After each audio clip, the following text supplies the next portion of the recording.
Merci. Tableau des emplois, Madame Boucher. Oui, bonsoir. Comme chaque mois, nous examinons donc le tableau des emplois et nous vous proposons des créations d'emplois. La première création, c'est un poste d'animateur CLAE à temps complet, 35 heures hebdomadaires pour le service enfance-éducation. Le deuxième poste est aussi un poste d'animateur CLAE. J'attire votre attention sur le fait que celui-ci serait dans le dispositif Parcours emploi compétences. Nous souhaitons nous investir dans ce dispositif qui est un dispositif d'insertion qui vise à réduire le taux de chômage et à offrir des emplois. Et donc voilà, ce serait le premier emploi dans ce dispositif, mais il pourrait y en avoir d'autres. C'est pour ça il convient de préciser que le maire sera autorisé à signer tout acte afférent au dispositif Parcours emploi compétences si on recrute à nouveau ce type d'emploi.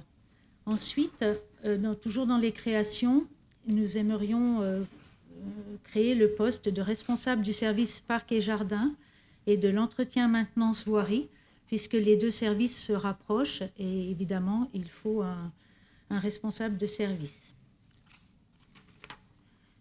Dans les modifications maintenant, souvent les modifications visent à recruter mieux, à avoir moins de problèmes.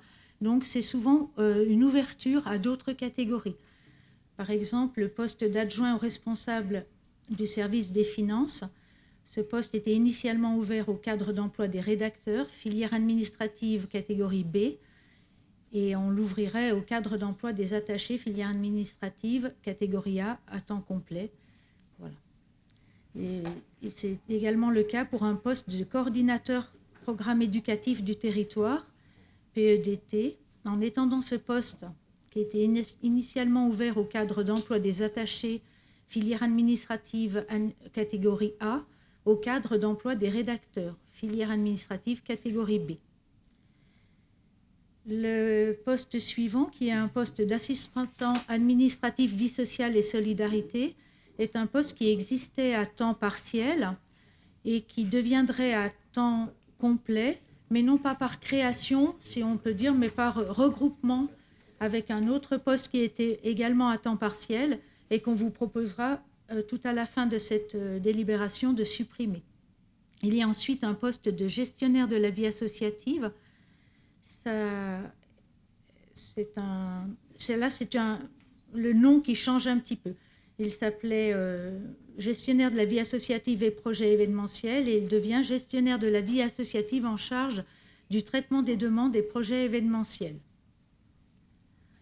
Et enfin, un poste d'infirmier qui est un grade relevant du cadre d'emploi des cadres de santé paramédicaux, filière médico-sociale catégorie A à temps complet, et qui est étendu au cadre d'emploi des infirmiers en soins généraux, toujours de catégorie A.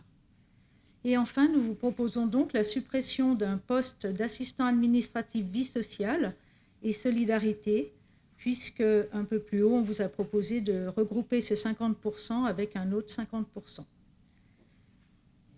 Il convient donc d'approuver le tableau des emplois modifiés qui prendra effet au 13 septembre 2021 et qui porte le nombre d'emplois à 706 emplois.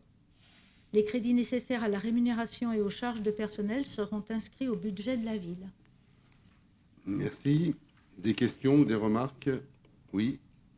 Monsieur Loiseau. Oui, alors c'est une question qu'on pose très régulièrement, mais à un moment donné, dans ce tableau des emplois, est-ce qu'on pourrait avoir une vue des emplois qui sont pourvus et ceux qui ne sont pas pourvus? On parlait lors d'un conseil municipal, je crois que c'est le dernier conseil municipal, où Louisa Nounis nous faisait part de sa difficulté d'embaucher des assistants dans les écoles, des ATSEM, des personnes pour le CLAE. Alors je vois qu'il y a encore des postes qui sont créés, mais si on n'arrive pas à pourvoir les postes qui sont déjà ouverts, ça me pose un petit problème. Alors, et dans le cas, justement, si on pouvait avoir cette vision de de postes pourvus ou non pourvus. Qu'est-ce qui est fait pour remédier à l'attractivité des postes qui sont proposés par la ville d'Annemasse? Madame Mecca.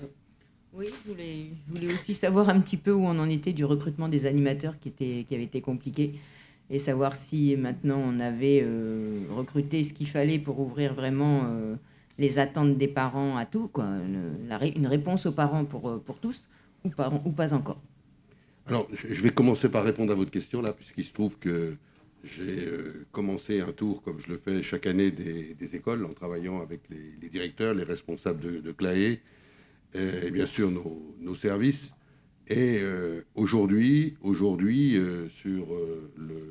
Madame Lounis n'a pas pu être là pour des raisons personnelles, mais je parle un peu sous le contrôle de Madame Boucher.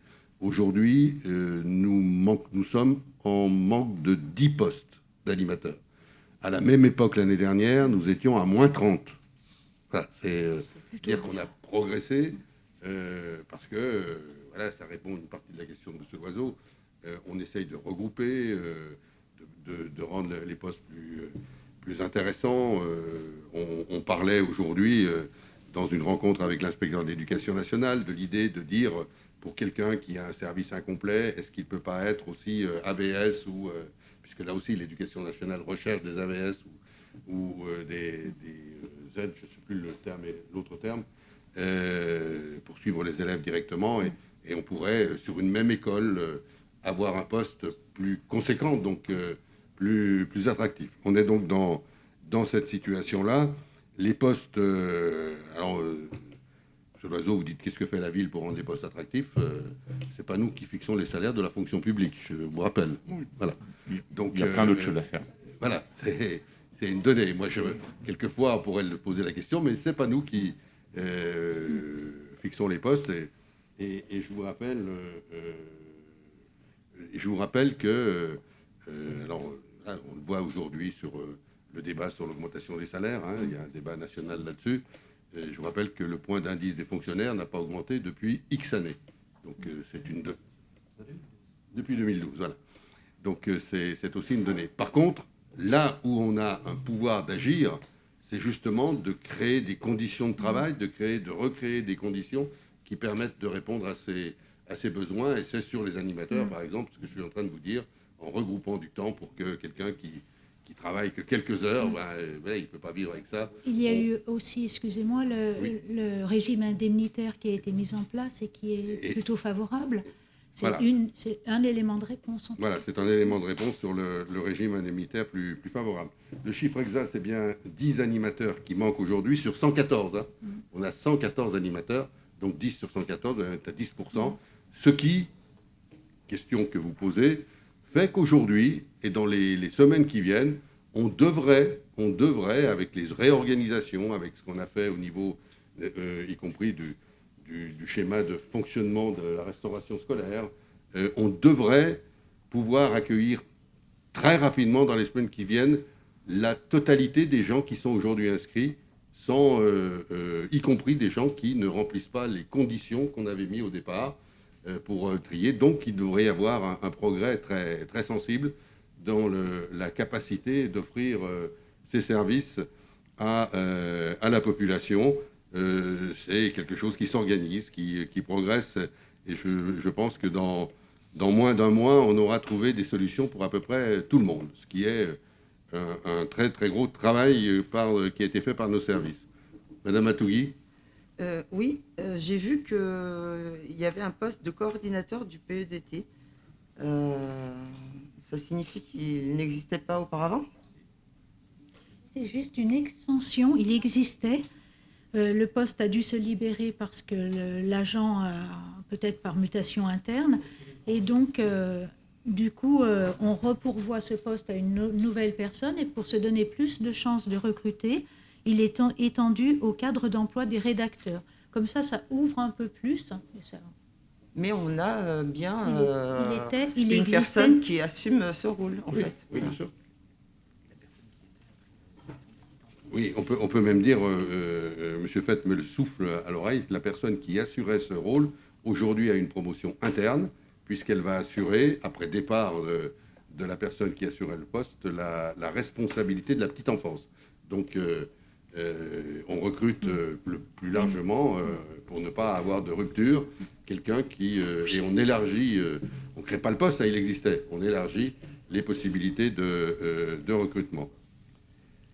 Est-ce qu'il y a d'autres remarques? Merci.